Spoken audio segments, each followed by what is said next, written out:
Supreme court के जज ने मोदी और मीडिया दोनों को दिखा दिया आईना। लोकसभा चुनाव 2024 के अंतिम चरण के लिए प्रचार खत्म हो गया है। प्रचार के दौरान धर्म, जाति और संप्रदाय के आधार पर राजनीतिक दलों ने खूब बयानबाजी की। यहां तक कि चुनाव आयोग ने नोटिस तक जारी किया। हालांकि इस बीच सुप्रीम कोर्ट के पूर्व जस्टिस के.एम. जोसेफ ने इस मुद्दे पर पीएम मोदी से लेकर चुनाव आयोग और मीडिया तक की कड़ी आलोचना की है।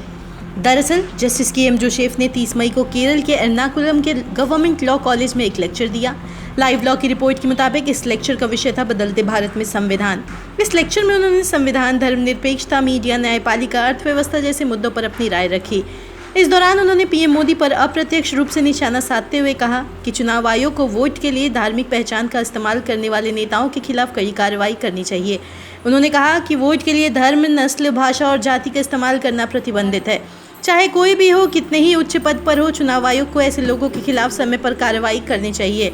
उन्होंने कहा कि इन मामलों को पेंडिंग नहीं रखना चाहिए। अगर वे ऐसा नहीं करते हैं तो वे संविधान के सबसे बड़ा अपमान कर रहे हैं। इसके अलावा जस्टिस के.एम. जोसेफ ने राज्यपालों की भूमिका को लेकर भी सवाल उठाए। जस्टिस जोसेफ ने कहा कि राज्यपालों को केंद्र सरकार के एजेंट के रूप में काम नहीं करना चाहिए और एक निष्पक्ष स्टैंड लेकर रहना चाहिए।